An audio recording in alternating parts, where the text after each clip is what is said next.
impossible. Only believe. Amen. Believe it. Only.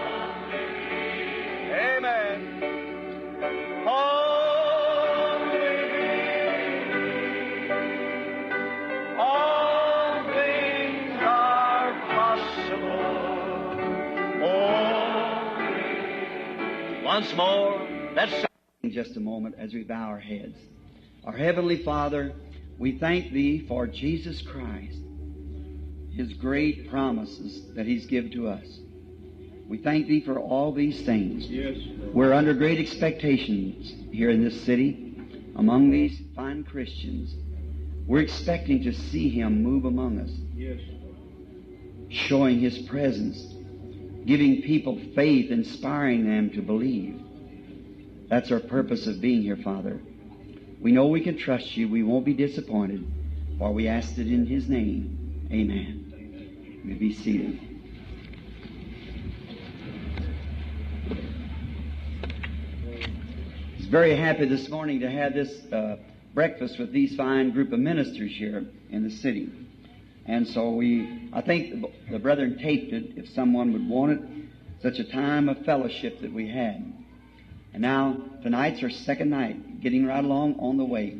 So now we trust that the Lord will bless you all exceedingly abundantly. I believe I'm looking at a good friend of mine, Mrs. Upshaw, sitting here, Sister Upshaw. The Lord bless you. I remember Brother Willie Upshaw. I had a letter from him the other day, and Brother Willie's picture, congressman. So he'd been crippled for some 66 years. I was in a meeting one night, saw a vision of him going across the audience with his suit, bowing down. He'd been in a wheelchair and crutches, as you all knew him. And the Lord Jesus made him whole that same night. And he had the faith until he died. We feel honored tonight for his widow to be sitting here. How old was he when he went to see the Lord? How old was he? 86. Lived to be 86 years old. And he had a blister on his toe for not having used his feet. And the doctors doctored him from the vaccination. Cut his toe off and they went to heaven. Went to heaven to be with. We're grateful for a great man, great warriors of faith.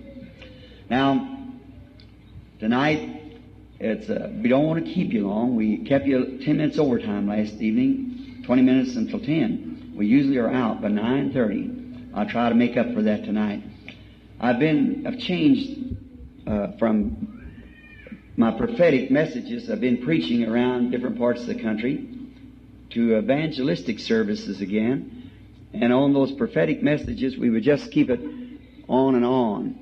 And now to cut it down, it's kind of hard, and it changes the ministry altogether. And the reason I'm doing this, because one day coming down from Canada, just above here in Montana, early one morning, the Lord Jesus, I know it sounds strange, but I was riding in a car and something attracted my attention. I heard a voice as plain as you hear mine. So your name's wrote on that mountain. And I looked, and when we stopped, Billy and I, the Lord Jesus said, return back now and start into the evangelism just as you did. That's why I'm here tonight. Because going right back again, praying for the sick. There's a long story to it, and I'm sure you tape people here who hear our tapes knows about the story. I'm here to pray for the sick again. There's many great gifts in God. God can use any of them He wishes to if we'll just let Him do so. He is the Lord God. And now, I'm trying to not keep from laying hands upon the people, if I can. Keep from it. Because there, it looks like, that's all right. But it looks like someone to be healed. They say, well, so-and-so laid hands on me. See, I like to see you just lay hands on Him, on Christ. My purpose is, we all know by the Scriptures that divine healing has already been secured for every believer. It's part of Jesus' suffering. He was wounded for our transgressions. With His stripes we were healed. As Moses lifted the brass serpent in the wilderness, so must the Son of Man be lifted up. Same cause. And that was the type. Christ is the antitype. And then if the old atonement could produce healing, how much more should the new one, which has got better things, produce divine healing? Now, Jesus was lifted up for the same cause that the brass serpent was. He was made sin because the serpent is made out of brass, and brass is a symbol of divine judgment. And serpent, showing the serpent's curse from the Garden of Eden, where sin and sickness entered. And Jesus cannot, nobody cannot preach Jesus Christ as the atonement without preaching divine healing. No one can preach the gospel without preaching divine healing. Because, see, you don't have to have certain things like if an animal's got a hold of you, you don't have to just cut his foot off or cut his arm off or whatever's got around you. Just kill him from the head and you got it. And that's the way Jesus did when he died for sin. He killed everything that sin ever did. He completely redeemed us. We're now drawing the remuneration from our the earnest money of our complete deliverance at His coming again. So, you see, sickness directly is a cause from sin. Somebody sinned. There was no sickness until there was sin. And then when sin entered in, sickness followed it. Sickness is an attribute of sin. And then when He killed sin, it took all the attributes with it, see. It had to. Now, we're going to read tonight a portion of the Scripture. I'm certainly glad to have back behind me here tonight a fine bunch of brethren that was at that meeting this morning, and fine. See Brother Shakarian back there too, and many of L'Écriture. Je suis vraiment content d'avoir ici derrière moi ce soir. Prenons dans l'Écriture, juste pour un petit texte, si le Seigneur le veut. Et souvenez-vous, demain soir, nous allons encore prier pour les malades. Et maintenant, pendant que je parle, écoutez, essayez tous de faire ceci. N'attendez pas qu'une certaine chose se produise. Ce que vous devez faire, c'est croire Dieu maintenant même. Croyez-le maintenant même. Voyez? Maintenant, il y a eu toutes sortes de ministères. Dieu, dans ces derniers jours, je crois, nous a donné tout ce qu'il a dans son livre, tout ce qu'il a promis. Nous l'avons vu. Et malgré ça, il semble que les gens ne peuvent pas le saisir.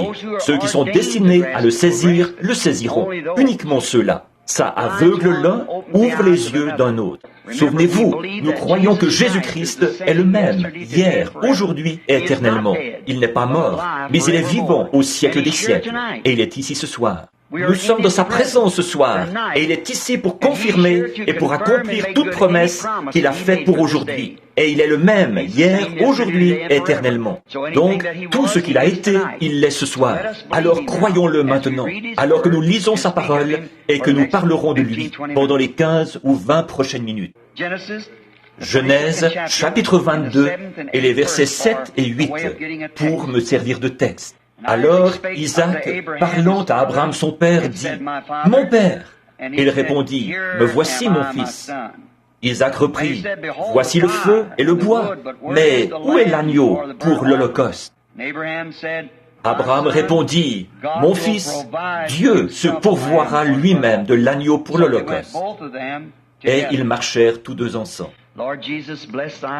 Seigneur Jésus, bénis ta parole, qu'elle ne retourne point sans effet, mais que les semences tombent sur une terre qui produira le salut pour ceux qui sont dans le besoin, tant physiquement que spirituellement. Nous nous remettons à toi, l'assemblée, l'auditoire, la parole, le texte, le contexte. Puisse le Saint-Esprit prendre le contrôle de nos êtres pour que nous voyions Jésus-Christ. Amen. Je veux parler maintenant, pendant les quelques prochaines minutes, sur la voie pourvue par Dieu pour aujourd'hui. Dieu a toujours eu une voie. Il y a deux voies, c'est-à-dire nos voies ou bien ses voies. Dieu a une voie pour aujourd'hui. En effet, il a toujours pourvu d'une voie pour tout. Dieu, au commencement, connaissait la fin. Alors il a disposé ses Écritures pour chaque âge. Et l'âge en question, quand il arrive, maintenant, ne manquez pas de voir ceci. L'âge en question, quand il arrive, généralement le ministère est tellement embrouillé dans des ismes et tout, et dans des traditions, qu'il est 1 million de milles de la parole. Et alors Dieu envoie toujours quelqu'un sur la scène, un prophète. Et ce prophète, Dieu ne change jamais son système.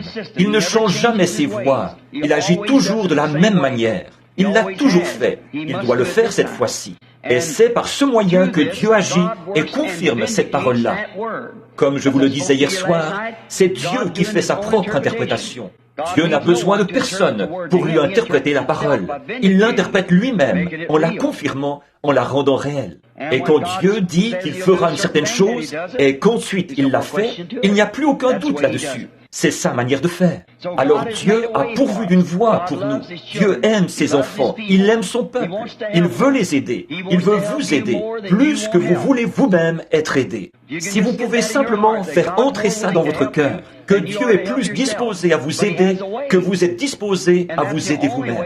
Mais il a une voie, et sa voie est l'unique moyen par lequel il agira. Vous devez accepter ses conditions à lui, pas vos conditions à vous, ses conditions. Vous voulez que ce soit d'une certaine manière, mais il vous le donne à sa manière à lui.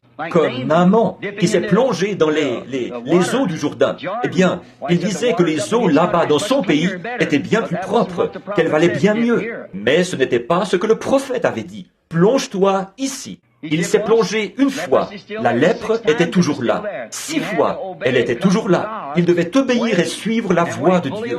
Et quand il a obéi entièrement à la voie de Dieu, la lèpre s'en est allée. Et je dis ce soir que si nous obéissons à la voie pourvue par Dieu, la lèpre s'en ira, la maladie s'en ira, tout s'en ira. Mais nous devons suivre sa voie pour aujourd'hui. Bon, se plonger dans le Jourdain ne servirait à rien maintenant. Ça, c'était pour Naaman. La loi, c'était pour les Juifs. La grâce, c'est par Christ. Mais chaque âge a sa part de l'évangile déjà prédit. Cette Bible est la révélation complète de Jésus-Christ. Rien ne peut plus y être ajouté, ni en être retranché.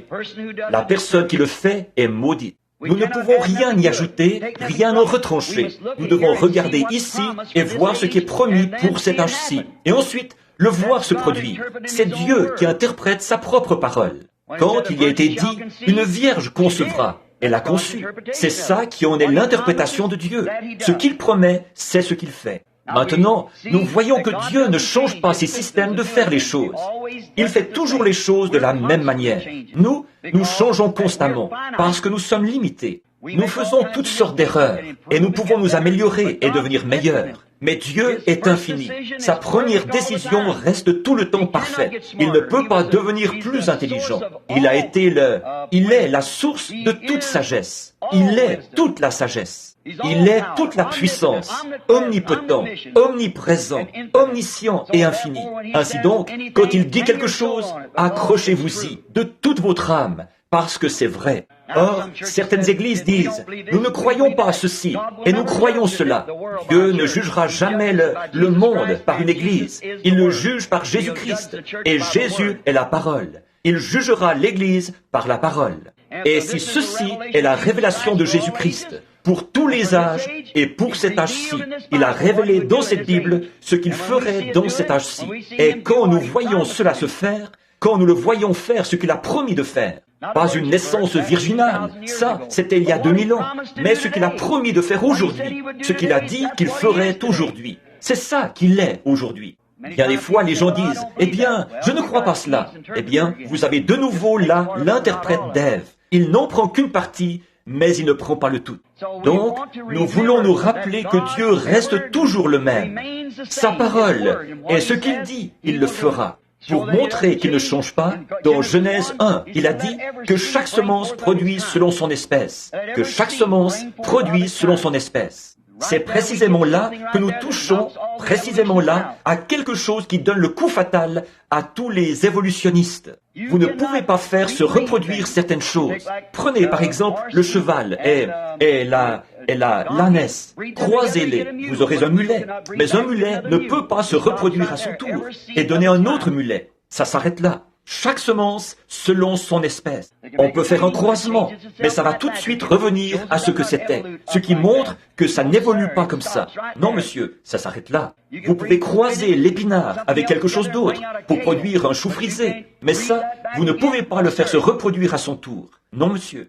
Vous pouvez produire du maïs hybride, mais replanter ce maïs hybride, vous n'obtenez rien. Vous devez refaire le croisement chaque fois, parce que Dieu a dit que chaque semence produise selon son espèce. Et maintenant, en hybridant les choses, regardez où en est le monde aujourd'hui. Je lisais un article ici dans le Reader's Digest qui disait que dans 20 ans, les femmes n'auront plus de bébés si ça continue. Elles mangent une nourriture hybride. Ce qu'il y a, c'est qu'ils l'ont hybridée. Et l'être humain n'a pas été fait comme ça, pour manger ce genre de nourriture-là. Il a été fait pour la rencontrer telle, ou pour la manger telle qu'elle a été créée. C'est pour ça qu'aujourd'hui, ils ne peuvent pas conserver les viandes et que toutes les choses sont dans l'état où elles sont. C'est parce qu'elles sont hybridées, plantées en serre chaude et, avec toutes sortes de procédés. C'est simplement tout mélangé. Alors, on en est au point où toute la race humaine est en train d'être détruite par ses propres réalisations, en essayant de prendre quelque chose que Dieu a créé bon et de le transformer pour le rendre différent, à leur manière. Laissez les choses telles que Dieu les a faites. On en est même au point où ils essaient d'hybrider les églises aujourd'hui. Du vrai baptême du Saint-Esprit à une poignée de main, une sorte d'aspersion pour un baptême d'eau. Oh là là, tout est hybridé. Nous devons revenir. Une plante hybride, on est obligé de la dorloter et de la vaporiser et d'en éloigner les insectes et les scarabées. Mais pas une plante authentique en bonne santé.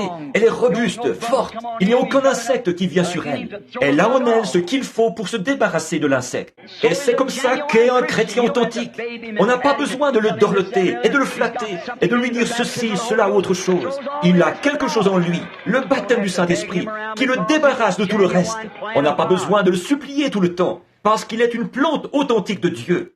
Il a quelque chose en lui qui combat. Un chrétien se bat pour chaque pouce du terrain sur lequel il se tient. Il doit faire ça, s'il espère jamais exister. Et en le faisant, il y a quelque chose en lui qui prend soin de lui. Ève a essayé d'hybrider la parole au commencement. Dieu lui avait dit, « Le jour où tu en mangeras, ce jour-là tu mourras ». Elle a essayé de la croiser avec la connaissance que Satan lui avait donnée. Et quand elle l'a fait, c'est là qu'elle a causé la perte de toute la race humaine, au profit du diable, quand elle a essayé de mélanger la parole pure de Dieu avec la connaissance. Ça ne vient pas par la connaissance du monde, ça vient par la puissance du Saint-Esprit. Ce n'est ni par la puissance, ni par la force, mais c'est par mon esprit, dit l'Éternel. C'est comme ça que Dieu le fait. La parole de Dieu est la semence de la vie éternelle. Si vous essayez de l'hybrider, qu'est-ce que vous allez faire? Vous allez vous tuer avec elle. Ça ne marchera pas. Ça ne se mélangera pas plus que l'huile et l'eau ne se sont jamais mélangés. Ça ne se mélangera pas.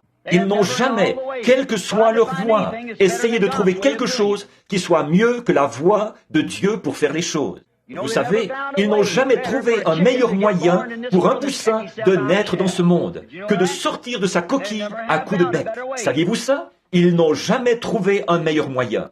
Le petit poussin naît avec un petit pif sur le bout de son bec. Et ce petit bec qu'il a, c'est pour se mettre au travail et se mettre à gratter, avec un mouvement de va-et-vient et va gratter, jusqu'à ce qu'il réussisse à engager sa tête, qu'il sorte sa tête de là, qu'il se gratte un chemin jusqu'à la liberté. C'est la voie pourvue par Dieu. Si vous le tirez de la coquille, ça le tuera. Il ne vivra pas. Si vous le tirez de la coquille, il doit suivre la voie de Dieu. C'est là le problème chez les chrétiens aujourd'hui. Nous les avons tellement caressés dans le sens du poil, et nous leur avons serré la main, et les avons fait entrer en secret, et les avons fait entrer dans l'église par une adhésion. Ce qu'il leur faut, c'est un autel de prière à l'ancienne mode, où ils prieront jusqu'à exaucement, jusqu'à ce que, en se dépensant, ils suivent la voie pourvue par Dieu, jusqu'à ce qu'ils se libèrent du monde. Le problème aujourd'hui, c'est qu'ils mettent leur nom sur le registre et adhèrent à l'église, et ça s'arrête là.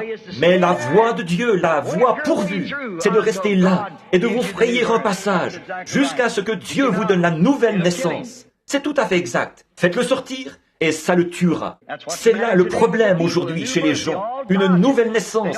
Ils évitent tout ça. Ils n'aiment pas ça. Oh, ils ont substitué quelque chose à la nouvelle naissance. Venez et croyez. C'est tout ce que vous avez à faire. Le diable lui-même croit. Et vous savez qu'il n'est pas né de nouveau.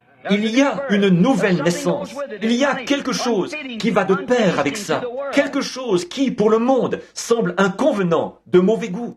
Toute naissance est un gâchis, peu m'importe où c'est. Si c'est dans la porcherie ou dans un hôpital, une naissance est un gâchis. C'est pareil pour la nouvelle naissance. Ça vous fera faire des choses que vous n'auriez pas pensé faire. Ça vous fera vous agenouiller à l'autel et pleurer, pousser des cris, vous laver le visage pour enlever le phare, lever les mains, louer Dieu, parler en langue et toutes sortes de choses. La nouvelle naissance fera ça Parce que c'est la voie pourvue par Dieu pour naître de nouveau. Vous devez mourir.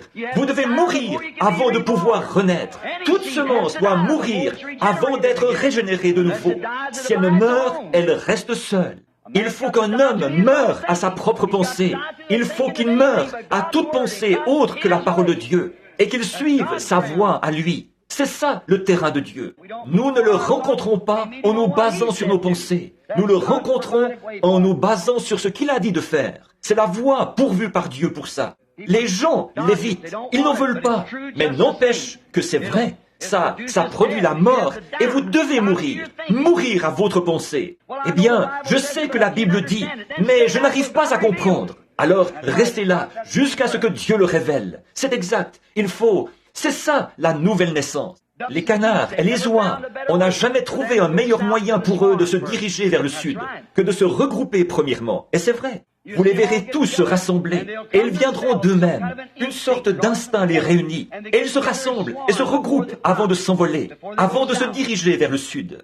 Qu'est-ce ? C'est le temps du réveil, quand ils se rassemblent tous. Avez-vous déjà, de votre vie, entendu un tel jacassement, comme d'entendre ces oies au moment de leur rassemblement, ou ces canards ? Je n'ai jamais rien entendu de tel. Et il n'y a pas de meilleur moyen pour eux de le faire. Bien des fois, dans les bois du Nord, j'observe le début de la période du grand froid au Canada. Une bande de canards nés là même, sur ce lac. Ils n'ont jamais quitté ce lac. Ce petit canard ne l'a jamais quitté. Et tout à coup, une brise froide descend du nord. Ce brave petit canard mâle, il est tout simplement un chef dès sa naissance. Il va droit là, au milieu de cet étang, lève son petit bec en l'air, cacarde 4 ou 5 fois, et tous les canards de l'étang viennent directement à lui. Et il se lève de là, et il part en ligne aussi droite qu'il le peut, vers la Louisiane, vers les rizières. Pourquoi ? On n'a jamais trouvé un meilleur moyen pour lui de se rendre là-bas. Vous ne pouvez pas les rassembler en troupeau. Mettez-les dans une cocotte et dans une cage à poules, et transportez-les là-bas par camion. Ce canard a plus de bon sens que ça. Mettez-le dans cette cage à poules pour l'emmener là-bas. Il sait qu'il se dirige vers l'abattoir. C'est tout à fait vrai. Il suit la voie pourvue par Dieu. C'est comme ça que les hommes devraient faire aujourd'hui. Non pas être rassemblés en troupeau dans une cage à poules dénominationnelle, mais entrer de la manière dont Dieu a dit d'entrer, par le baptême du Saint-Esprit et la nouvelle naissance. Un réveil où on se rassemble, non pas adhérer à l'église, faire du porte-à-porte et distribuer des magazines, mais une naissance, naître de nouveau, être rempli du Saint-Esprit, la voix de Dieu, se libérer du monde. C'est vrai, croire la parole de Dieu, c'est maintenant l'heure, c'est ce que nous devons croire. L'homme, vous ne pouvez jamais, peu m'importe combien d'hommes essayeraient d'aller là-bas, à cet étang de canards, et dire, maintenant, attendez une minute, les petits canards, j'ai quelque chose à vous dire. Nous avons ici un canard instruit. Il a un doctorat en philosophie et un doctorat en droit. Je vous le dis, lui, il peut vous conduire. Ces canards ont plus de bon sens que ça, oui monsieur. Ils s'en fichent de sa meilleure instruction, quelle qu'elle soit. Ils peuvent reconnaître le cri particulier qu'il lance. C'est un instinct, oh là là. L'Église devrait en connaître autant au sujet de la parole de Dieu. C'est un son particulier, confus. La Bible a dit, Paul a dit, si la trompette rend un son confus, qui se préparera au combat? C'est vrai, si l'Église rend un son confus, d'adhérer. Dieu a dit une naissance. Ce que la naissance a produit là-bas, la naissance produit la même chose aujourd'hui, parce que Jésus-Christ est le même hier, aujourd'hui et éternellement. Ce qu'il était à l'époque, il l'est aujourd'hui. Ce qu'ils ont fait à l'époque, c'est la même chose que nous faisons aujourd'hui. La façon dont ils l'ont reçu là-bas, ils font la même chose aujourd'hui. La même chose qu'ils ont aujourd'hui, c'est ce qu'ils avaient à cette époque-là. Si jamais ça vient de cette manière-là. C'est ça qui est la voie pourvue par Dieu. Ça ne change pas du tout. Les canards ne changent pas du tout. Ils se regroupent au grand complet chaque année. Ils se dirigent vers le nord, vers le sud, et quelle que soit la direction qu'ils prennent, ils se regroupent d'abord. C'est comme ça que Dieu fait. Il envoie sa parole en sa saison. Alors, en cette saison-là, elle est manifestée. Et peu m'importe combien d'autres choses peuvent se passer, quand ils voient la parole de Dieu promise pour ce jour-là, confirmée et promise, rien ne les arrêtera. Une vierge concevra. Et quand ils ont dit, l'Éternel notre Dieu suscitera un prophète comme moi, a dit Moïse. Et quand ils ont vu cet homme venir et faire les choses qu'il a faites, ils ont su que c'était le Messie. Quand Philippe a vu cela se faire, il a dit, « Tu es le Christ, tu es le roi d'Israël. » Il l'a su, parce que la parole avait promis cela. Et c'était vivant en ce jour-là. Peu importe combien de pharisiens, de sadducéens se tenaient là, de docteurs en théologie, ça ne l'a pas arrêté du tout, parce qu'il attendait ce signe. Quand il l'a vu s'accomplir, c'était le signe de l'heure. C'est ce qu'ils attendaient, la voie pourvue par Dieu. Oui, monsieur. Or, vous ne pourriez pas donner de l'instruction à un canard. Il n'y arriverait pas. Il n'en voudrait pas. Les autres canards ne le suivraient pas. Peu importe le nombre de diplômes qu'il affirmerait avoir. Mais, écoutez, moi je suis allé à l'école des canards. Je m'y connais. J'ai obtenu mon diplôme. Je connais toutes ces choses. Ça ne servirait absolument à rien. Aucun de ces autres canards ne le suivrait. S'ils sont des canards authentiques. Amen. Parce qu'ils attendent un signe particulier. Quand ils voient ce signe-là, ils y croient. Et si un canard a un moyen de reconnaître ça, qu'en est-il d'un chrétien né de nouveau? Nous devrions reconnaître Jésus-Christ dans la puissance de sa résurrection. C'est vrai, Dieu agit selon la voie pourvue par Dieu. Souvenez-vous, ce n'est pas l'instruction qui serait l'instrument pour les conduire au lieu pourvu par Dieu. L'instrument qu'ils ont, c'est l'instinct. Et eux, ces canards, ils savent que cet instinct les conduira au lieu pourvu par Dieu. C'est ainsi que le Saint-Esprit conduit l'Église au lieu pourvu par Dieu. Non pas pour qu'elle adhère à une Église, mais pour qu'elle soit remplie de sa présence, pour qu'elle voie sa parole manifestée, confirmée. C'est ça la voie dont Dieu a toujours pourvu l'Église, les gens, pour les amener au lieu dont Dieu a pourvu pour eux. C'est exactement ce que devrait être l'Église aujourd'hui. Maintenant, nous savons que c'est vrai. Il n'y a pas de meilleur moyen pour on n'a jamais trouvé un meilleur moyen pour un bébé d'obtenir ce qu'il désire que de crier pour l'avoir. Si vous lui donnez une clochette et que vous dites « Junior, tu n'es âgé que de 3 jours, mais bon, quand tu veux ton biberon, soulève cette clochette et sonne-la. Voyez si ça marche. » Ça ne marche pas. Le bébé crie pour obtenir ce qu'il désire. C'est la voie pourvue par Dieu. Plus fort vous criez, ne flanquez pas une raclée à ce petit. Il ne fait que suivre la voie pourvue par Dieu. Il veut quelque chose. C'est exact. C'est le seul moyen qu'il connaît pour appeler sa mère. Poussez des cris. Criez pour ça. C'est exact. C'est ce que Dieu recommande pour ses enfants. C'est ce que Dieu recommande pour ses enfants qui croient. Effectivement. Non pas des discours intellectuels, non pas une grande théologie à enseigner. Il veut que vous criez pour obtenir ce dont vous avez besoin. C'est exact. Réclamez-le à grands cris. Vous êtes guindés et empesés. Vous ne le recevrez jamais. Si vous êtes prêts à vous dégourdir un peu et à crier, Dieu vous le donnera. Il aime entendre ses enfants crier. Criez à Dieu pour vos besoins. C'est ce que Dieu veut. C'est cela, sa voix pourvue. Réclamez-le à grands cris. C'est comme ça que le bébé crie. C'est comme ça qu'il veut que vous criez. Criez jusqu'à quand? Jusqu'à quand un bébé crie-t-il? Jusqu'à ce qu'il soit satisfait. Et c'est comme ça que devrait faire le chrétien qui croit, l'enfant de Dieu. Si vous voyez que Dieu a fait la promesse, n'y renoncez pas. Criez jusqu'à ce que ce soit exaucé. Criez jusqu'à ce que vous voyez que Dieu confirme sa parole. Quand Dieu confirme sa parole et qu'il prouve que voilà, ça y est, alors vous n'avez plus besoin de crier. Vous l'avez, repartez et remerciez-le pour ça. Avant de le faire, criez de toutes vos forces jusqu'à ce que vous l'ayez reçu. J'aime ça, persévérer, tenir bon. Non pas une plante hybride, non pas de celle qu'il faut dorloter et chouchouter et porter ça et là. Les chrétiens sont de vrais produits de Dieu, authentiques, nés. Ils combattent pour leur place. Ils combattent jusqu'à la fin de leur séjour sur cette terre. Chaque mouvement est un combat.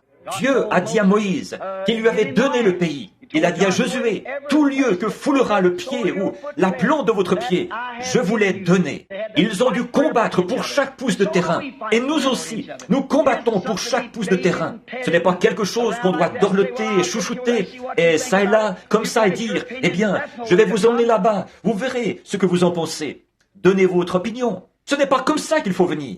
Venez avec détermination. Venez déterminés à rester là jusqu'à ce que ce soit terminé. À rester là jusqu'à ce que Dieu réponde et confirme. Un homme qui croit en Dieu peut voir la présence de Dieu, sentir la présence de Dieu, se rendre compte de la présence de Dieu et savoir qu'il est ici. Il est ici pour accorder tout ce qu'il a promis pour aujourd'hui. Alors, criez jusqu'à ce que vous l'obteniez. Accrochez-vous à lui. Ne partez pas, même si vous devez rester là jour et nuit. Dieu ne veut pas que ses enfants écoutent des discours intellectuels. Il veut que leur cri s'élève jusqu'à ce que la promesse soit confirmée. Ici, Abraham avait besoin d'un sacrifice. Qu'est-ce qui s'est passé? Dieu s'est pourvu d'un agneau. C'était la voie pourvue par Dieu. Il avait besoin d'un sacrifice, alors Dieu y a pourvu. Plus tard, il appellera ce lieu Jéhovah Jireh. L'Éternel se pourvoira lui-même du sacrifice. Maintenant, Job, à un moment donné, le vieux prophète Job, il était prophète, il avait eu des ennuis, Satan avait voulu le tenter, et il l'avait couvert d'ulcères, et il avait pris ses enfants, il avait pris son bétail, il avait pris tout ce qu'il avait, et il l'avait couvert d'ulcères. Et ses consolateurs sont venus. Qu'est-ce qu'ils ont fait? Ils n'ont apporté que du mépris. Ils l'ont tourmenté en lui disant, « Voyons, tu as péché en secret. » Mais Job a tenu ferme. Il s'est écrié. Il était sûr qu'il suivait les commandements de Dieu. Il avait agi exactement selon ce que Dieu avait promis de faire, ce que Dieu lui avait promis, qu'il le soutiendrait à cause de l'Holocauste. Et il n'a pas bougé de là. Alors Dieu lui a donné une vision. Il était prophète. Qu'est-ce qu'il a vu? Il a vu la parole, Jésus-Christ. Il a dit, « Je sais que mon Rédempteur est vivant, et au dernier jour, il se tiendra sur la terre. Quand les vers de ma peau détruiraient ce corps, de ma chair, je verrai Dieu. » Voyez-vous, il lui a donné la vision de la résurrection. Comme il était prophète, il a vu la parole. Il a vu la parole, et il a su que ses os et son corps allaient ressusciter au dernier jour. Il lui était demandé s'il savait où était Dieu, s'il pouvait seulement voir. Il a dit, une fleur meurt, elle repousse, un arbre tombe, il repousse, mais un homme se couche et l'expire, il perd sa force. Où est-il? Oh, si tu voulais me cacher dans le séjour des morts et me tenir à couvert jusqu'à ce que ta colère soit passée. Alors les tonnerres se sont mis à gronder, les éclairs se sont mis à briller.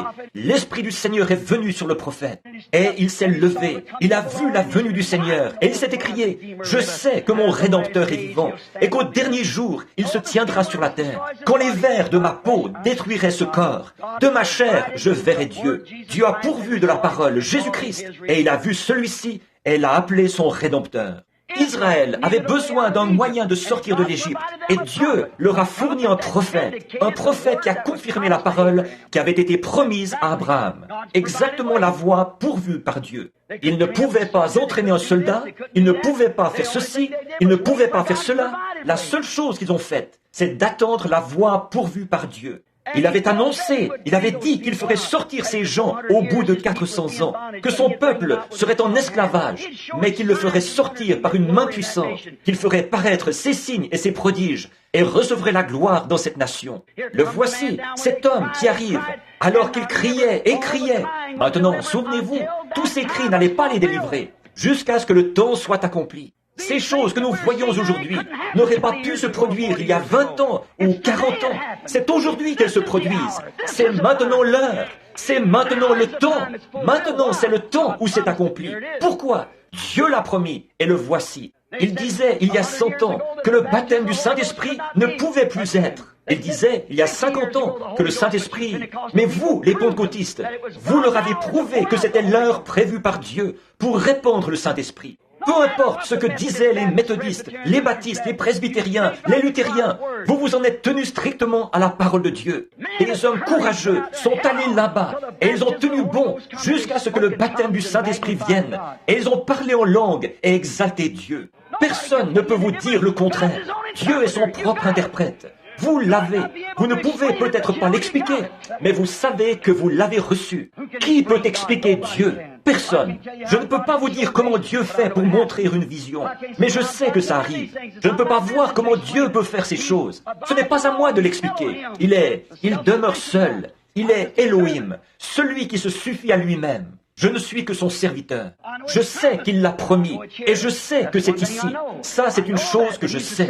Je le sais qu'il est le même hier, aujourd'hui et éternellement. Je sais qu'il a promis ceci. Et Dieu est ici pour montrer que sa promesse est vraie. Oui, la voie pourvue par Dieu. Israël avait été pourvu d'un prophète qui avait confirmé la parole et il les avait fait sortir. Ce prophète, Moïse, il avait vécu plusieurs années dans le désert, 40 ans, à lutter avec ces gens, à essayer de les garder jusqu'à ce qu'ils puissent les amener au pays promis. Le moment est venu où cet homme devait mourir. Il avait 120 ans. Il n'y avait aucun lieu où il puisse mourir. Quand il était sur le point de mourir, Dieu a pourvu d'un rocher pour lui. Le rocher qu'il avait frappé dans le désert. Le rocher qui les avait suivis, auquel ils avaient bu. Dieu a pourvu d'un rocher pour lui, d'un lieu où mourir. où Moïse pourrait mourir d'une mort convenable. Sur ce rocher, ô Dieu, laisse-moi mourir sur ce même rocher. C'est là que je veux mourir. Ce rocher, c'était Jésus-Christ. Oui, monsieur. Après qu'il est mort sur ce rocher, il avait besoin de porteurs de cercueils. Dieu lui envoyait un groupe d'anges. Pourquoi pas un groupe de ses anciens? Parce que personne ne pouvait l'emporter là où il allait, si ce n'est des anges. Ils l'ont emporté dans la présence de Dieu. Il avait besoin de porteurs de cercueils, et Dieu y a pourvu. Il a suivi la voie pourvue par Dieu. Alléluia. Enoch avait marché 500 ans avec Dieu, et il lui était agréable.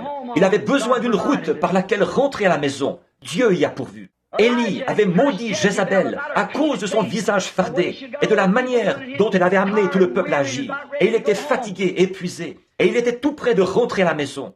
Il était tellement vieux, c'est à peine s'il pouvait traverser le Jourdain. Dieu l'a pourvu d'un moyen de traverser le Jourdain. Il voulait monter au ciel, aller retrouver Dieu. Dieu a fait descendre un char de feu et des chevaux et l'a emporté. La voie pourvue par Dieu, la voie pourvue par Dieu. Il fait toujours les choses parfaitement. C'est vrai, oui monsieur, Dieu pourvoit d'une voie, toujours. Oui, les mages, quand ils étaient en route, en provenance de Babylone, ils voyaient un chemin qu'ils voulaient suivre, parce qu'ils savaient que ce roi devait naître. Ils avaient besoin d'une boussole. Dieu a pourvu d'une étoile. Ils ont laissé toutes les autres choses. Ils n'avaient pas besoin de boussole. Ils ont suivi l'étoile. C'était la voie pourvue par Dieu. Dieu a pourvu d'une voie. Ils ont suivi l'étoile, jusqu'à ce qu'ils aient trouvé la lumière parfaite. Oh, un jour, le monde avait besoin d'un sauveur. Ils étaient perdus, ils ne le savaient pas. Ils pensaient qu'ils étaient sauvés, mais ils avaient besoin d'un sauveur. Dieu a pourvu d'un fils pour que celui-ci soit le sauveur. Pourquoi? Personne d'autre ne pouvait le faire. Il n'y avait personne sur la terre, personne au ciel, nulle part, qui était capable de le faire. Dieu a couvert de son ombre une vierge. Elle a conçu et elle a enfanté un enfant mâle. Et cet enfant mâle n'était ni juif ni gentil. Il était Dieu manifesté dans la chair, le seul qui pouvait racheter. Son sang nous sauve, son sang nous guérit. C'est sur ce sang que nous pouvons nous tenir. Pour chaque promesse qu'il a faite, Dieu a promis de le faire. Dieu ne rencontre l'adorateur qu'à travers le sang. Et sous le sang, Israël avait un seul lieu pour rencontrer Dieu. Non pas Adam, Dieu a un seul lieu aujourd'hui où il rencontre l'adorateur. Non pas chez les méthodistes, les baptistes ou les pentecôtistes. Il les rencontre sous le sang. C'est le seul lieu pourvu que Dieu a, non pas dans l'organisation, ni dans une union, mais c'est dans le sang que Jésus-Christ rencontre son adorateur. Quand je verrai le sang, c'est la voie pourvue par Dieu. Après que l'Église avait été tout à fait convaincue, quand il l'avait vu, constaté qu'il était le Messie, quand la petite femme au puits, quand elle avait besoin d'un sauveur, qu'elle avait besoin de voir quelque chose, elle avait été à l'église et tout, et ils avaient vu ce credo-ci et ce credo-là, si bien qu'elle avait fini par devenir une prostituée. Elle s'était retrouvée sur le trottoir. Un jour, elle allait puiser un seau d'eau vers 11 heures du matin, et un homme était assis là, un juif, ici, au milieu de ce petit décor. Et elle a dit, comme elle allait faire descendre son seau par le treuil pour puiser son eau, elle a entendu un homme dire, « Femme, apporte-moi à boire. » Et elle a dit, vivement, elle s'est retournée, et elle a pensé qu'il n'était qu'un juif ordinaire. En effet, il n'était qu'un humain, pour ce qui est du corps, il était un homme. Il mangeait, buvait, dormait, comme nous. Il était si humain qu'il pouvait mourir. Et pourtant, il était Dieu. Et puis, nous voyons que quand elle a dit, vous n'avez pas coutume, vous les Juifs, de demander ce genre de choses-là aux Samaritains. Il a dit, mais si tu savais à qui tu parles, c'est toi qui me demanderais à boire. Il a dit, va chercher ton mari et viens ici. Elle a dit, je n'ai pas de mari. Il a dit, tu as dit la vérité, tu en as 5 et celui avec qui tu vis maintenant n'est pas le tien. Qu'est-ce qui s'est passé? Dieu avait pourvu de quelque chose pour elle. Elle a dit, « Monsieur, je vois que tu es prophète. Nous savons que, quand le Messie sera venu, il nous dira ces choses. C'est ce qu'il fera. La parole le dit, nous attendons cela. J'en ai par-dessus la tête de tout ce fatras, de leur credo et tout ça, des pharisiens, des sadducéens et des hérodiens, et tout ce qu'il peut y avoir. Mais nous savons qu'un Messie va venir. Et quand il sera venu, toi, qu'est-ce que tu en dis? » Il a dit, « Je le suis. » Amen. Dieu avait pourvu d'une voie. Elle a laissé la cruche. Une femme changée. Elle est allée dans la ville en courant. Elle disait, « Venez voir un homme qui m'a dit les choses que j'ai faites. Ne serait-ce pas le Messie ?» Pierre, en écoutant l'histoire d'André, bien des fois il avait écouté, entendu André parler de Jean qui présentait un Messie, et d'un homme, et de toutes ces choses qui se passaient. Tout ça, c'était un mystère pour Pierre. Mais un jour, il est venu avec André pour voir Jésus. Et quand il a été en présence de Jésus, Jésus l'a regardé et il a dit, « Ton nom est Simon et tu es le fils de Jonas. » Dieu avait pourvu d'une voie pour permettre à Pierre de voir qui il était. Il était bien ce Messie. Or, nous voyons qu'après que Jésus était mort et qu'il était monté au ciel, l'Église avait besoin de puissance pour témoigner. Dieu leur a donné une Pentecôte. Il a pourvu d'une Pentecôte. 2000 ans ont passé, mes amis. 2000 ans ont passé. Dans ces derniers jours, on en est au point où l'homme s'est enlisé dans le système du christianisme. Et il l'a perverti de nouveau. Il l'a hybridé avec des credos, des églises, des dénominations, des discours intellectuels, si bien que la puissance et la réalité de l'évangile de Christ sont pratiquement perdues. Et nous voici avec la parole promise pour ces derniers jours. Ce qui arrivera, ce qui aura lieu, les hommes n'y croient pas. Ils se sont éloignés d'elle. Vous leur demandez s'ils sont chrétiens. Ils disent « Je fais partie de telle et telle église ». Ça ne veut absolument rien dire. Vous devez être chrétien par une naissance. Et maintenant, on se retrouve complètement dans Babylone de nouveau. Après 2000 ans, aujourd'hui, l'Église a de nouveau besoin de la puissance et de la vérité. Oh, Dieu a ressuscité son Fils pour que ceci puisse se réaliser. En effet, il a dit, encore un peu de temps, et le monde ne me verra plus. Mais vous, vous me verrez, car je serai avec vous et même en vous. Nous voyons dans Hébreux 13:8 qu'il est le même hier, aujourd'hui et éternellement. Nous voyons dans Malachie 4 qu'il nous a promis un message dans les derniers jours, lequel allait ramener la foi des gens de nouveau au Père. Il l'a promis dans les derniers jours. Il a aussi promis dans Jean 14:12, « Celui qui croit en moi fera aussi les œuvres que je fais, et il en fera davantage ou de plus grandes, car je m'en vais à mon Père. » Un jour, il parlait. Ils ont dit, « Maître, montre-nous un signe. » Il a dit, « Une génération faible et adultère demande un signe. » Voilà la génération dans laquelle nous vivons aujourd'hui. Il a dit, « Et je leur donnerai un signe, car de même que Jonas fut 3 jours et 3 nuits dans le ventre d'un grand poisson, il faut de même que le Fils de l'homme soit 3 jours et 3 nuits dans le sein de la terre. » Quel genre de signe une génération méchante et adultère allait-elle voir? Le signe de la résurrection. Et c'est ce qui nous est promis aujourd'hui. Le signe de la résurrection. Il est toujours vivant. Il est le même hier, aujourd'hui et éternellement. Il a dit ce qui arriva au jour de Lot, comme nous l'avons vu hier soir. Au jour de Lot, ce qui était arrivé au jour de Lot arriverait de même à la venue du Fils de l'homme. Ces choses nous ont été promises. Il y a bien d'autres passages de l'Écriture. Pour ne pas prendre trop de temps, encore un peu de temps, et le monde ne me verra plus. Cosmos, l'ordre, l'âge de l'Église, ils ne me verront plus. Mais vous, vous me verrez, car je serai avec vous, et même en vous, jusqu'à la fin de l'âge. Jésus-Christ, le même hier, aujourd'hui et éternellement. Qu'est-ce? C'est le signe pourvu par Dieu, la voie pourvue par Dieu. Abraham, qui attendait le Fils, le dernier signe qu'il a vu avant la destruction des gentils, c'était Dieu manifesté dans la chair humaine, qui connaissait les secrets du cœur de Sarah, alors qu'elle était dans l'attente. Jésus a dit, « Cela arrivera de nouveau à la venue du Fils de l'homme. » Frères, sœurs, je crois que nous vivons en ce jour-là. Je crois que c'est maintenant le jour de la promesse. Vous devez avoir la foi dans ce que vous faites. Si vous n'avez pas la foi, si vous prenez simplement la chose en présumant, le mot présumer, d'après Webster, veut dire s'aventurer sans autorité. Mais quand la parole le promet, et que Dieu se tient derrière cette parole, vous ne présumez plus. Vous faites exactement ce que Dieu a dit de faire, et il est dans l'obligation de confirmer cela. Un grand revivaliste bien connu, il y a bien des années. Je l'ai vu quand j'étais tout jeune. C'était Paul Rader. Il avait raconté une histoire un jour, et je ne l'ai jamais oubliée. Il a dit, un jour, nous coupions du bois. Il était bûcheron, là dans l'Oregon, et il disait que le patron lui avait dit de monter au sommet de la colline. Il était en train de rêver. En réalité, là où il était à ce moment-là, c'était là dans les îles. Et il avait de la fièvre, une très forte fièvre, et il était mourant. Ils sont allés chercher un médecin, mais il fallait faire des milles et des milles en pirogue. Avant que le médecin puisse arriver là, Paul s'est mis à dépérir, à devenir de plus en plus malade. Il a appelé sa fidèle épouse.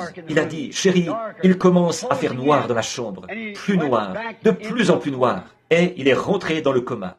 Et à ce moment-là, il a dit qu'il avait rêvé, pendant qu'il était dans le coma, que son patron l'avait envoyé là pour couper un certain arbre.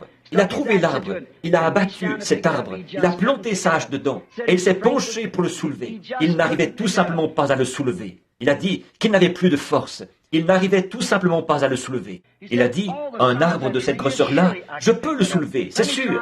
Je vais encore essayer. Et il s'est penché et il a tiré. Il s'est vraiment démené jusqu'à ce qu'il soit épuisé.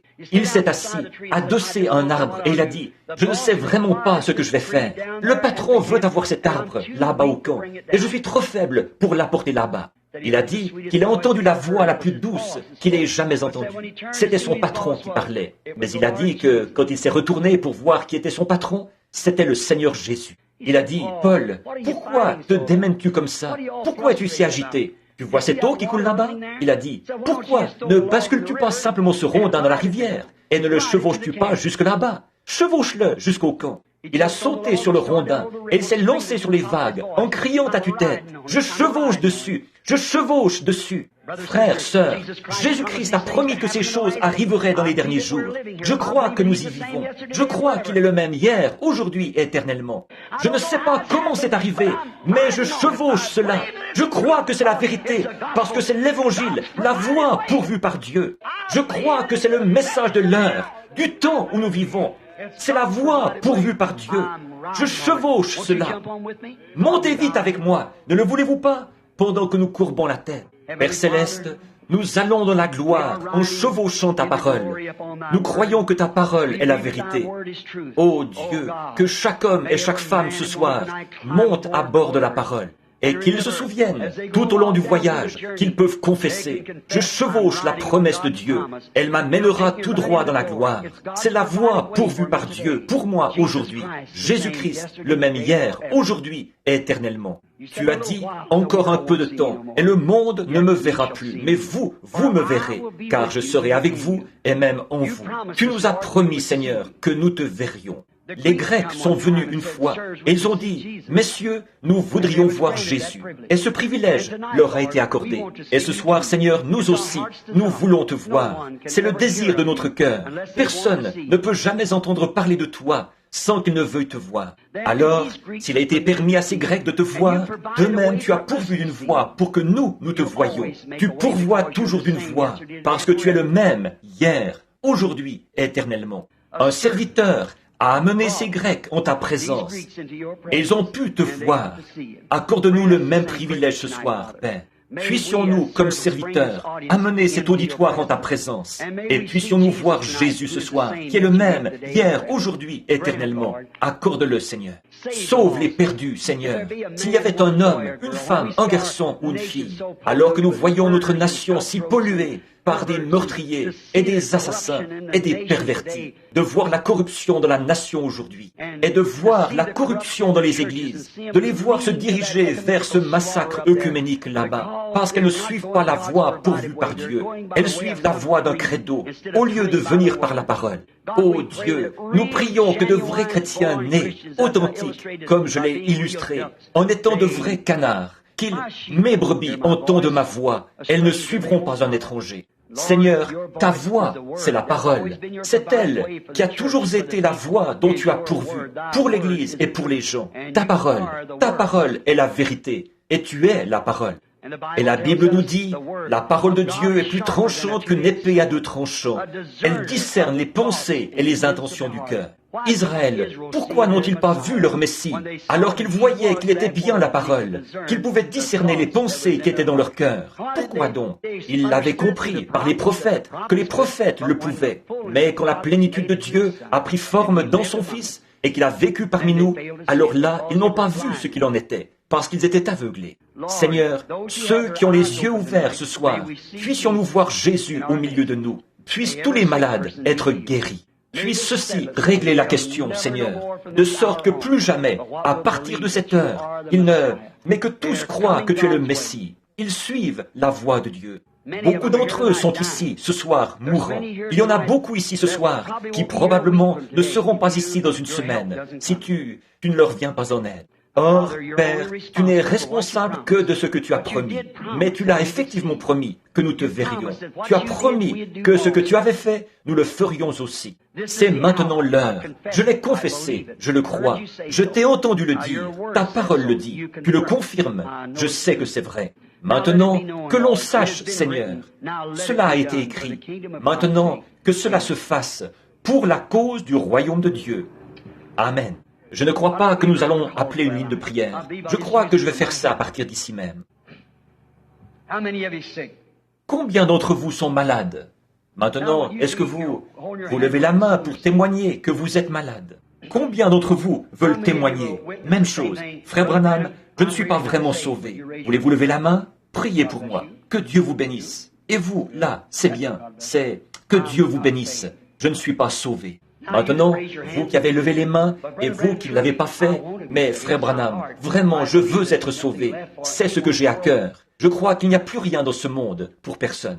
Que pourriez-vous réaliser de plus, qui soit plus grand que votre salut? Priez pour moi, je veux être sauvé. Voulez-vous lever la main, partout dans la salle, n'importe où? Je veux... Combien d'entre vous n'ont pas reçu le Saint-Esprit? Dites, je sais qu'il faut que je le reçoive. Levez les mains. Je ne l'ai pas reçu, je veux le recevoir. Bien, il y a un bon nombre de gens qui ne l'ont pas reçu.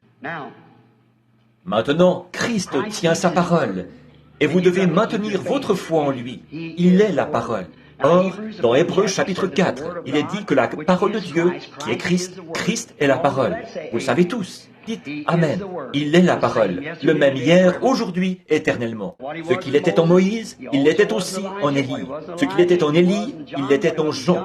Ce qu'il était en Jean, il a atteint son achèvement en Jésus. Et aujourd'hui, il est le même qu'il était à l'époque. Encore là, c'est la parole de Dieu qui avait été prophétisée pour aujourd'hui, ce qui fait de lui la lumière qui éclaire et qui confirme la parole promise. Nous sommes au temps de la fin, mes amis. Jésus est présent. Je sais que vous avez déjà entendu ces choses. Que se passerait-il si vous n'aviez jamais vu de votre vie, que vous n'aviez jamais eu le sens de la vue, qu'aucun être humain ne l'avait, mais que de temps à autre, vous ressentiez une sensation réelle de chaleur. Et moi, j'aurais la vue, je verrais. Alors, je vous dirais que c'était le soleil. Vous diriez, je ne sais pas comment ça se fait, mais je sens quelque chose. C'est comme chaud, on peut le sentir. Je dirais, c'est le soleil. Qu'est-ce que le soleil? C'est une lumière. Qu'est-ce qu'une lumière? Tout ça, ce serait un monde nouveau pour vous. Mais si je vous disais que Jésus-Christ se tient ici maintenant, si je vous disais qu'il est au milieu de nous, il l'a promis, là où 2 ou 3 sont assemblés en mon nom, je suis là au milieu d'eux. Je suis là. Ça, ou bien c'est la vérité, à mon avis, ceci est toute la vérité, ou bien ce n'est pas la vérité du tout. Ceci, ou bien c'est la chose vraie, ou bien ce n'est pas vrai. Bon, pour ce qui est de vous sauver, ça, il l'a fait quand il est mort au calvaire. De vous guérir, il l'a fait quand il est mort au calvaire. Vous croyez ça? La parole dit qu'il l'a fait. Maintenant, la seule chose qu'il pourrait faire, s'il se tenait ici, vêtu de ce complet qu'il m'a donné, la seule, ce serait de vous prouver qu'il est le Messie. Non pas par des marques de clous dans sa main. N'importe quel hypocrite peut faire ça. Mettre des marques de clous et du sang sur son visage, des marques et tout ça. Ça peut se faire. Ça s'est fait. Beaucoup de personnes ont même été crucifiées comme lui. Ce n'est pas ça. Mais sa vie, ce qui était en lui, le Fils ne peut rien faire de lui-même. Il ne fait que ce qu'il voit faire au Père. C'est la vie qui était en lui qui le prouvait. Ce n'est pas parce qu'il était juif que la petite femme au puits a cru qu'il était le Messie. C'est parce qu'il pouvait discerner les pensées de son cœur. C'est ça qui faisait de lui le Messie. Si c'était là la manière dont le Messie s'était présenté autrefois, si c'était la voie dont il avait pourvu pour se faire connaître, c'est la voie dont il a pourvu, selon les Écritures, pour cet âge-ci. Le croyez-vous? Or, chacun de vous ici, je vous suis inconnu. J'ai regardé de tous côtés, je ne vois pas une seule personne que je connais. Tous ceux ici qui ne me connaissent pas et qui savent que je ne sais rien de vous, levez la main. C'est tout le monde, partout. Cette personne, couchée ici sur ce lit de camp, a levé la main. Il ne me connaissait pas. Personne ne me connaît. Mais souvenez-vous, Dieu, lui, il vous connaît. Dieu vous connaît. Maintenant, s'il prouve qu'il est ici, qu'est-ce que c'est, frère Branham? C'est un don. Un don, qu'est-ce que c'est? Un don, qu'est-ce que c'est finalement? Ce n'est pas prendre quelque chose et s'en servir, dire « J'ai un don de guérison, je vais aller guérir celui-ci, guérir celui-là. » Si je le pouvais, je le ferais certainement. Bon, mais un don, vous interprétez mal un don. Un don, c'est simplement vous enlever du chemin et laisser le Saint-Esprit vous utiliser. Voyez? C'est ça le don. C'est ça qu'est un ministre. Il ne prêche pas ce qu'il veut prêcher. Il s'enlève simplement du chemin. C'est un don. Et l'inspiration vient. Et il parle par l'inspiration du Saint-Esprit. C'est pareil pour tout autre don. Or, les dons ministères et ainsi de suite, On a eu ça. Il y a premièrement, parmi les dons donnés par Dieu, il y a premièrement les apôtres, les prophètes, les docteurs, les pasteurs et les évangélistes. Ça, ce sont les fonctions. Ce sont nos dons. Maintenant, Jésus-Christ a promis qu'il ferait ceci dans les derniers jours. S'il le fait, s'il promet ça et qu'il le fait, combien croiront et l'accepteront ce soir? Levez la main pour dire « Je l'accepterai ». Alors, combien ici, merci, combien ici n'ont jamais été dans une des réunions auparavant? Levez la main. Oh, presque la moitié de la foule. Combien croient avant qu'il le fasse? Vous croyez de toute façon? Que Dieu vous bénisse. Maintenant, regardez, si je vous ai dit la vérité, Dieu est obligé de me répondre. Il le fera. Il place ses paroles dans votre bouche et elles se matérialisent. C'est vrai, ce sont ses paroles. Elles doivent le faire. J'ai envoyé ma parole, elle ne reviendra point sans effet. Maintenant, si je pouvais guérir, je le ferais. Tout comme le feu honorable frère Abshor dont nous parlions. Ce vieillard qui était assis là-bas au fond, dans ce fauteuil roulant, un brave vieillard, je l'aurais guéri si je l'avais pu. En fait, j'allais quitter l'estrade. Je me suis retourné et je l'ai vu en vision. Il s'en allait en marchant. Je l'ai appelé, je lui ai dit ce qu'il en était. Et avec ça, c'était classé. Il s'est levé et il a marché. Il est venu sur l'estrade, il a touché ses orteils, après avoir été infirme pendant 66 ans. Voyez ? Le même soir, une dame de couleur avec sa petite, là-bas sur le côté. J'ai dit, je vois un médecin avec des lunettes et il a opéré une petite fille de couleur et elle a été frappée de paralysie à partir de la gorge. Une vieille femme de couleur, c'est à peine si on arrivait à la retenir pour l'empêcher de monter sur l'estrade. Elle disait, Seigneur, oh miséricorde, c'est ma petite. Et la voilà qui s'amène. Un groupe d'huissiers n'arrivait même pas à la retenir. J'ai dit, Tantine, ça ne servira à rien de monter ici. Ce n'est pas, c'est Dieu. J'ai dit, ça ne servira à rien de venir ici. Croyez seulement. Et elle s'est agenouillée et s'est mise à prier. J'ai regardé par-dessus l'auditoire et j'ai vu comme une ruelle qui descendait. J'ai vu une petite fille de couleur avec une poupée dans ses bras qui descendait la ruelle. Et j'ai regardé la petite fille de couleur, puis j'ai regardé là-bas. C'était la même petite fille. J'ai dit, c'est exaucé. D'un coup, elle se lève, elle quitte le lit de camp. Voyez, c'est Dieu. Voyez, c'est Dieu. Voyez, il ne peut pas... Personne ne peut guérir. C'est votre foi en Dieu. Or, la Bible dit qu'il est maintenant même le souverain sacrificateur qui peut être touché par le sentiment de nos infirmités. Le croyez-vous? Un souverain sacrificateur.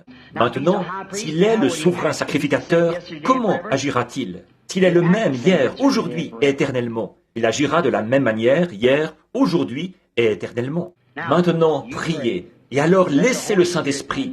Dites à Dieu, ô Dieu, cet homme qui est là ne me connaît pas, mais ce qu'il dit a du sens. Tu es le même. Tu es Christ.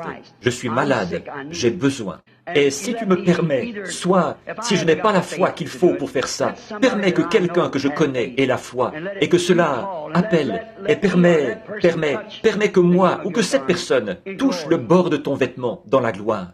Puis, si cet homme s'est enlevé du chemin, alors utilise sa bouche pour répondre, et fais-le tout simplement de la même manière que tu l'avais fait quand tu étais sur terre. Je saurai que tu es le même hier, aujourd'hui et éternellement. Courbons la tête maintenant. Seigneur Jésus, je passe de l'évangélisation à l'œuvre prophétique. Et pourtant, je crois en toi, Seigneur. C'est toi qui l'as promis.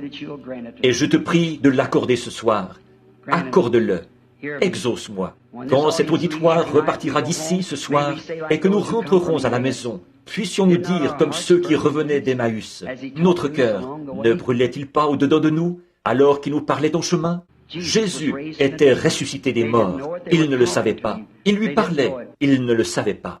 Mais après les avoir fait entrer dans la maison et avoir refermé la porte, alors il a fait quelque chose de la manière dont il l'avait fait avant sa crucifixion. Cela leur a ouvert les yeux. Ils ont vu que c'était lui. Encore une fois, Seigneur, puissent nos cœurs brûler, comme les leurs avaient brûlé, alors que nous rentrerons à la maison ce soir. En effet, nous savons que tu nous as parlé en chemin.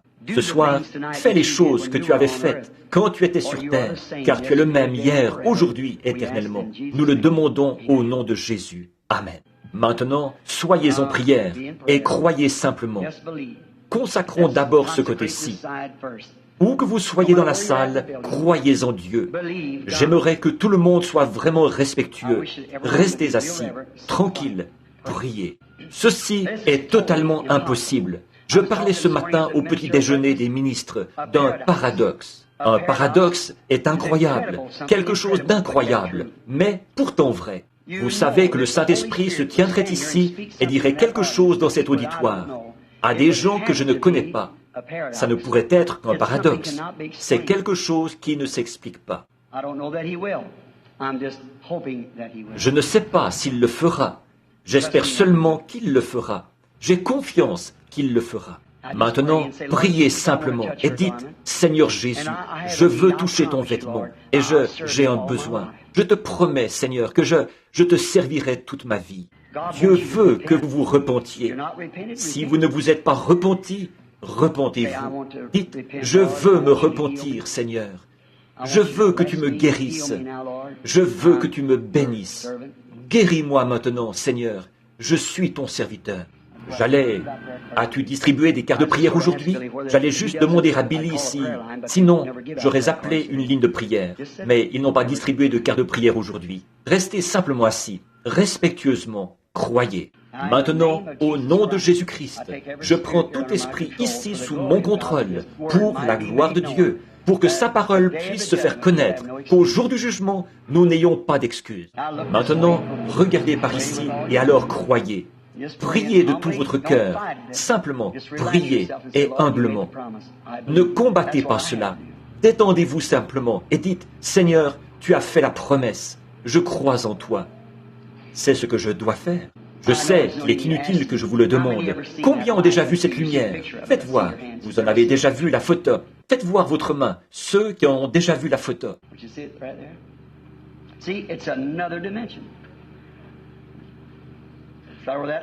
Ne la voyez-vous pas, juste là? Voyez-vous, c'est une autre dimension. Elle est juste au-dessus de cette dame. Elle a mal aux jambes et au dos. Croyez-vous que Dieu peut vous guérir, sœur? Qu'est-ce que vous avez touché? Moi, vous ne me connaissez pas, mais vous avez touché quelque chose. Si le Seigneur Jésus me dit qui vous êtes, est-ce que ça vous aidera à mieux croire? Vous êtes Madame Phillips. Si c'est vrai, levez-vous. Très bien. Est-ce que je vous suis complètement inconnu? Levez la main si c'est vrai. Je ne l'ai jamais vue de ma vie. Qu'est-ce qu'elle a touché? Allez parler à cette femme après. Maintenant, les douleurs sont toutes parties. Vous allez bien. Vous pouvez rentrer chez vous et être en bonne santé. Voici une dame, juste derrière elle, là-bas.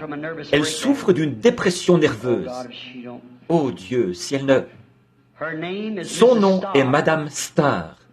Croyez. Jésus-Christ va vous rétablir. Levez-vous et acceptez votre guérison. Si je vous suis inconnu, faites signe de vos mains.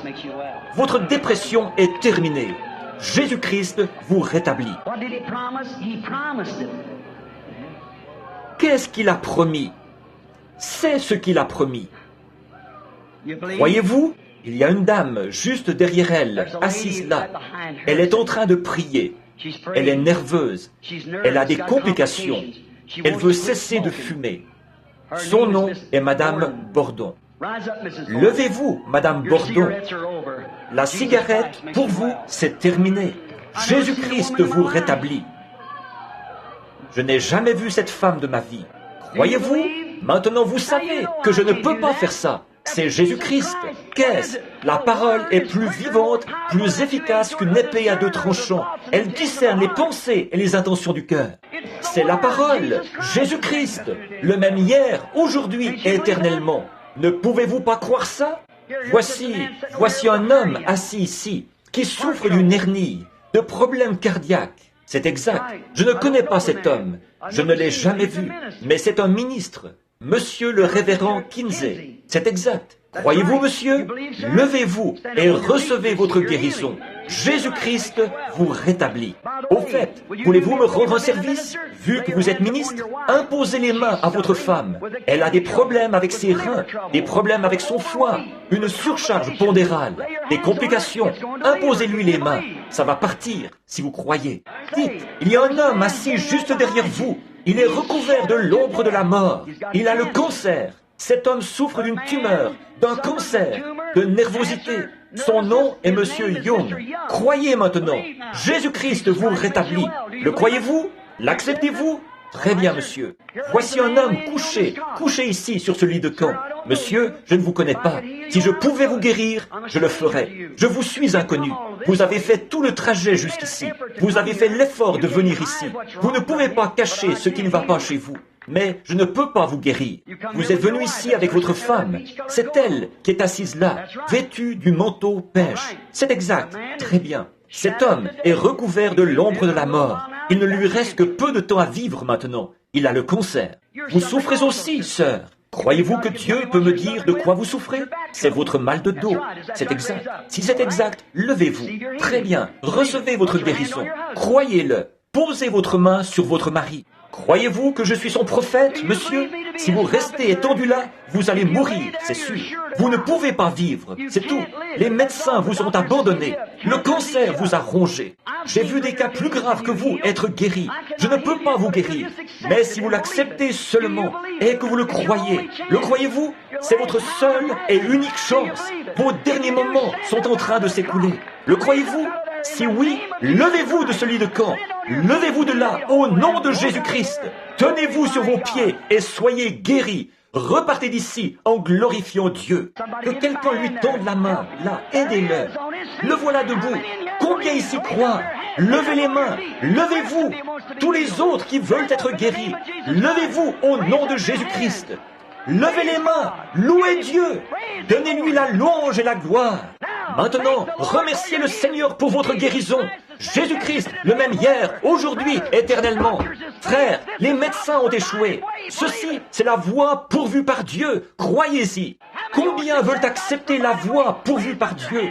Levez les mains et donnez la louange à Dieu. Chacun de vous, et croyez que vous êtes guéris au nom de Jésus-Christ. Amen.